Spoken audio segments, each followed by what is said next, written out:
السلام علیکم ورحمۃ اللہ وبرکاتہ۔ میرے اس اسلامک چینل کے ناظرین آپ سب کو خوش آمدید و مرحبا کہتا ہوں۔ آج جو حدیث پڑھوں گا یہ ہے بد نگاہی، یعنی کہ آنکھ کا زنا کیا ہے۔ آئیے حدیث سماعت فرمائیں۔ قال ابو ہریرہ رضی اللہ تعالی عنہ عن النبی صلی اللہ علیہ وآلہ وسلم فَزِنَ الْعَيْنِ النَّظْرُ۔ رسول اللہ صلی اللہ علیہ وآلہ وسلم نے ارشاد فرمایا، پس آنکھ کا زنا غیر محرم کو دیکھنا ہے۔ یہ حدیث بخاری شریف کے اندر موجود ہے، اس کا جو نمبر ہے 6612 ہے۔ بدکاری زنا ایسا گھنونا عمل ہے جس کا اثر معاشرے کے ہر فرد تک پہنچتا ہے، اور اس برے عمل تک لے جانے والے مختلف اسباب ہیں۔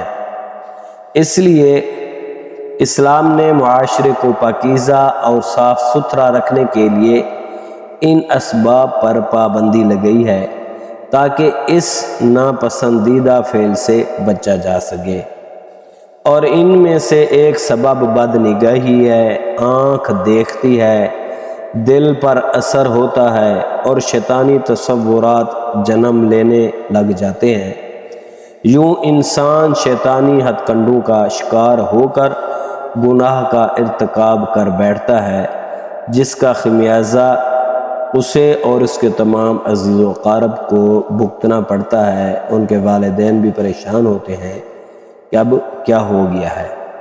تو اس لیے ہمیں چاہیے کہ ہم اپنی آنکھ کے اندر حیا پیدا کریں، اپنی آنکھ کو ہر غیر محرم سے جو ہے بچائیں، ہر برے کام سے بچائیں، تو انشاءاللہ تو اللہ پاک بھی کرم فرمائے گا اور ہماری آنکھ بھی پاکیزہ رہے گی۔ جس آنکھ اور دماغ جو جسم پاکیزہ ہوتے ہیں تو میرے آقا امام الانبیاء حضور علیہ السلام بھی ان کے خواب میں تشریف لاتے ہیں۔ ہمارے خواب میں کیوں نہیں آتے؟ ہم بزرگوں کو کیوں نہیں دیکھ سکتے کہ ہماری نگاہ میں آنکھیں بھی گناہ گار ہیں، ہماری زبان بھی، ہمارا پورا جسم گناہ گار ہے، تو جس کی وجہ سے ہمیں بزرگان دین نہیں نظر آتے۔ تو دعا ہے اللہ تعالی ہم سب کو سر کے بالوں سے لے کر پاؤں کے ناخن تک پاک اور صاف رہنے کی توفیق عطا فرمائے، پاک اور صاف فرمائے۔